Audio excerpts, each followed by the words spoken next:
મારું સ્વરૂપ શું છે? મિની બ્રહ્માંડ, આપણું મિની બ્રહ્માંડ છે. આનો સમજાય ત્યાં લગી આ બ્રહ્માંડ સમજાય એ ભ્રમ છે.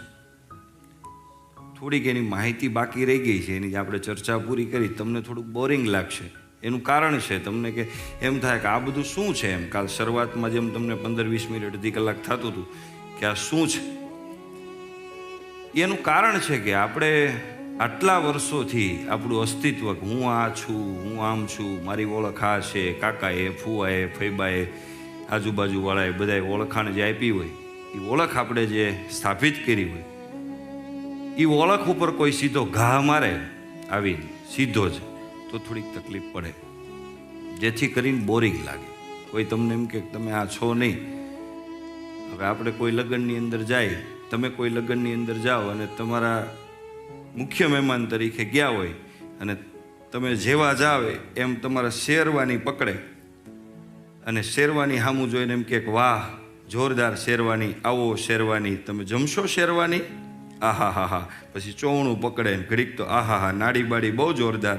પછી મોજડી પકડે ને શેરવાનીના વખા તમે આમ કેવું મને બોલ, અરે ભાઈ તું રહેવા. શેરવાની એટલે શેરવાની, બાકી જોરદાર શેરવાની એટલે શેરવાની. તો મગજ ફાટી જાય. શું કામ? કે હું આખે આખો ઊભો છું, તા શેરવાની શું કરે છે? એમ શેરવાની છે ને એ શરીર છે અને આપણે છે એ આત્મા છે. આપણને આ જગતની અંદર દુઃખ એટલા માટે છે કે આપણે શરીરોના વિષયની અંદર સન્માન, આપણા મન બુદ્ધિ અહંકાર, જે ગઈકાલે અર્જુને પ્રશ્ન કર્યો ભગવાન કૃષ્ણને કે આ શરીર જડ છે, આત્મા ચેતન છે, તો આ દુઃખ શું કામ થાય? ત્યારે ભગવાન કૃષ્ણ કહે છે કે મન બુદ્ધિ અને અહંકાર નામનું સોફ્ટવેર છે, એ સોફ્ટવેરના કારણે દુઃખ થાય છે. એવી રીતે આપણે જે પણ કરીએ છીએ એ સોફ્ટવેરના માધ્યમથી કરીએ છીએ. રિયલ તત્વ શું છે આપણને ખબર છે. આપણા બાપા વૈયા ગયા, દાદા વૈયા ગયા, બધું મૂકીને જ વૈયા ગયા. અહીં પૃથ્વી ચક્રવર્તી રાજાઓ કેટલા બધા વૈયા ગયા, બધું જ્ઞાન છે. આપણને જ્ઞાન નથી એમ નથી. આપણે કાઠિયાવાડીના જ્ઞાન ન હોય, આપણે જ્ઞાનનો ભંડાર છે. આપણે રોડ ઉપર નીકળે ને તમને ગમે એ પૂછે કે મને આ બીમારી છે ને આ તકલીફ છે, બરાબર, એટલે કોઈ એમ કે મને ખબર નથી પડતી, સીધું સલાહનું લિસ્ટ ચાલુ થાય. એટલે તમે એમ કહો ભાઈ તારો આમાં કોઈ સહયોગ નહીં ભાઈ. આપણે એમ કે અમે અમેરિકા ન જોવાય, કેનેડા ન જોવાય, તું ગયો એ કે નહીં, વાત સાંભળી, બસ આ આપણી વાત છે. આ કાંઈ એવું નથી કે ચાઇનાની કે ઇન્ડિયાની આબાદી વધી છે 150 કરોડ આત્મા ભગવાન પ્રોડક્શન કરે, એવી કોઈ વ્યવસ્થા ઉપર નથી. એ છે જ. એને એમય ન કહી શકાય કે આ બ્રહ્માંડ બન્યું ત્યારથી છે, એનો મતલબ તો એ ભૂતકાળ થઈ ગયો. નહીં, એ અસ્તિત્વમાં જ છે.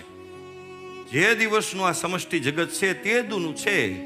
અને અહીંયા 3 વાતની ભગવાન ચોખવટ કરે છે કે જ્યારે અર્જુન એમ કહે છે કે હામે બધા મારા છે, હું એને મારીશ તો મરી જાહે, ત્યારે ભગવાન ચોખવટ કરે છે કે એવો કોઈ કાળ નહોતો, એવો કોઈ સમય જ નહોતો કે જ્યારે અર્જુન તું નહોતો.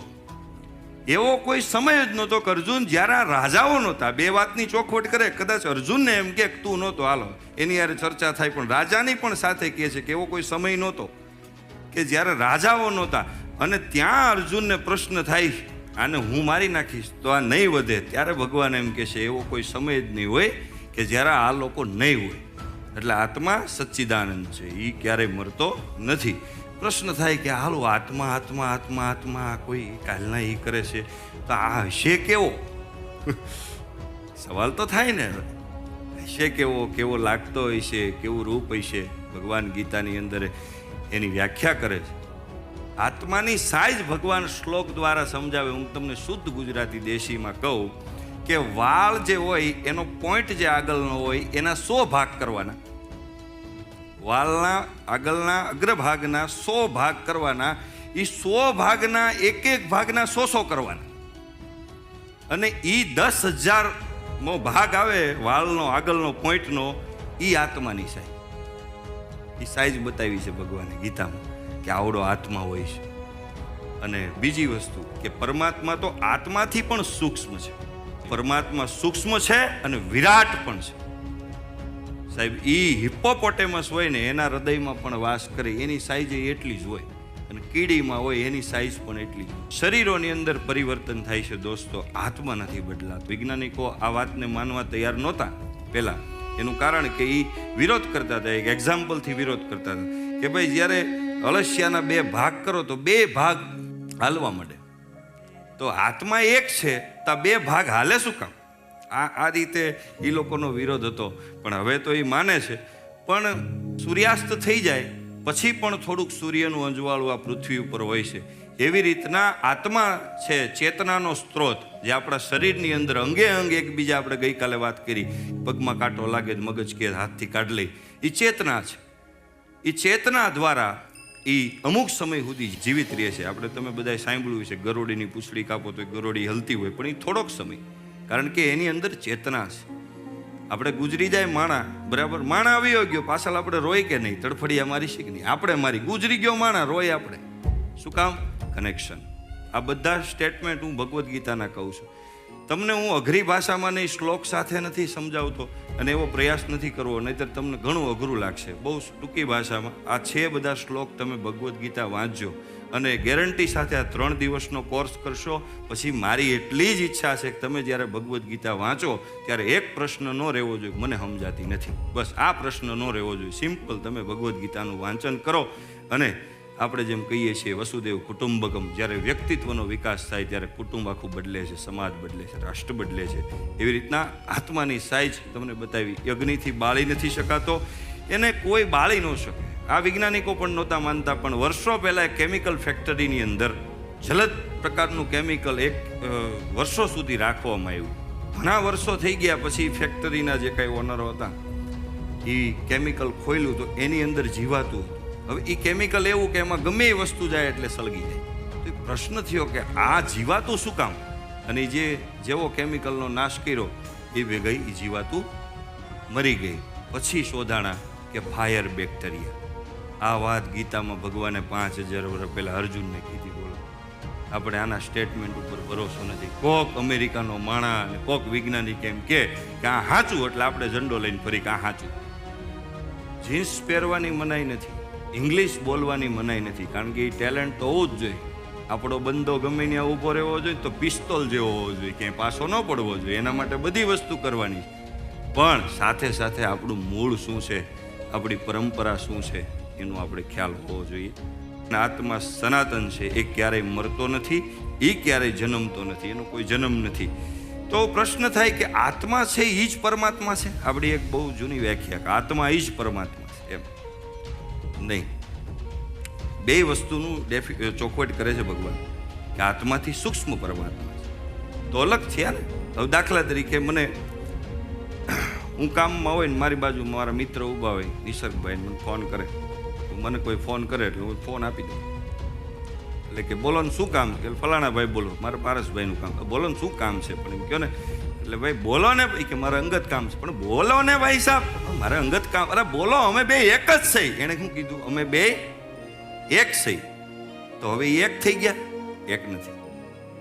ગુણ જુદા છે, ગુણમાં અલગ છે, આમ એક જ છે. એવી રીતના આપણે દરિયો હોય, એમાંથી આપણે પાણીનો ગ્લાસ લઈ લઈએ તો એ પાણીના ગ્લાસમાં એ પાણીને આપણે દરિયો નથી કહેતા, દરિયાનું જ ભલે લીધું. એવી રીતના આટલી માત્રામાં ભેદ છે.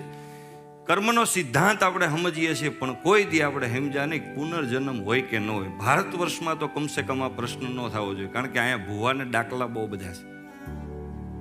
અહીં પ્રશ્ન ન થવો જોઈએ, કારણ કે 500 વર્ષ પહેલા દાદા ગુજરી ગયા હોય, એ પૈંડમાં આવે પાણી પીવું છે, અરે સોડા પાઈ દો આને જીવતા પહેલા, આ પાણી ન માગે. એટલે આપણે એ પ્રશ્ન ન થવો જોઈએ. પણ 58% અમેરિકાની પ્રજાતિ પુનર્જન્મમાં વિશ્વાસ કરે છે. ટૂંકી આપણે વ્યાખ્યા કરવાની છે. અને વર્ષો પહેલા આપણી સંસ્કૃતિ એમ કહેતી કે પુનર્જન્મ હોય, બરાબર, આપણે માનતા જ, આપણી માન્યતા નહોતી, સચોટ આપણે માનતા, પણ બીજા કોઈ ધર્મગ્રંથો અને સંપ્રદાયોની નહોતા માનતા, બીજી સંસ્કૃતિ. પણ આજે માને છે.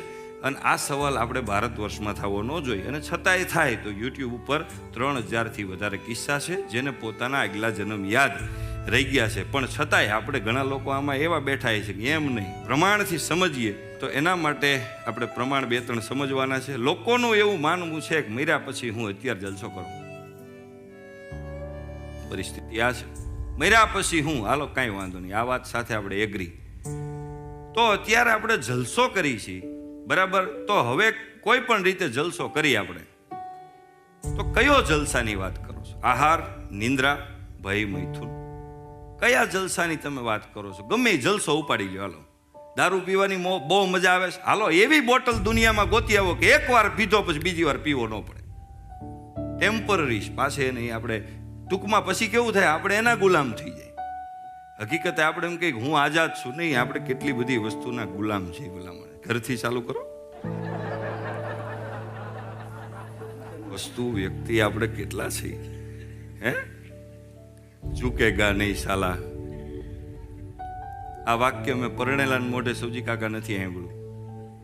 કુવારા જ બોલે ઝૂકેગા નહીં. અરે બેન્ડ વળી જાય, બેન્ડ વળી જાય મારો ભાઈ. ઝૂકવાનું ચાલુ કર્યા, ગામમાં કોક માર છે.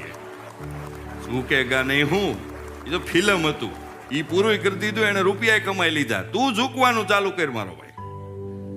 અમેરિકાના વર્જિત વિશ્વવિદ્યાલયના પ્રોફેસર સ્ટીવન્સ, એણે 3000 કેસ રિસર્ચ કર્યા, ત્યારબાદ પુનર્જન્મ સત્ય છે એવું એણે સિદ્ધ કર્યું છે. પણ એના 3 તારણો બહુ જબરજસ્ત છે, એ આપણે જોઈશું. પેલું તારણ છે કેળવેલું નહીં અને વંશ પરંપરામાં નહીં. પેલું એનું તારણ છે, શ્રીલંકાની અંદર ઇયોન સ્ટીવન્સ જ્યારે એક બાળકીને જોવે છે ત્યારે નારિયેળીના પાંદડા હોય છે એનથી એક છાપરું બનાવે છે. હવે એટલું ખૂબીથી બનાવે છે ત્યારે સ્ટીવન્સ જોવે છે કે આટલું ખૂબીથી કેમ બનાવે. એના મા બાપ પણ ખૂબ રૂપિયાવાળા હતા, એનામાં કોઈ એવી ગરીબાઈના ગુણ નહોતા, પણ એ ગરીબ માણસ બહુ સરસ રીતે સારું કામ કરી શકે એવું એ બાળકી કરતી હતી શ્રીલંકામાં. ત્યારે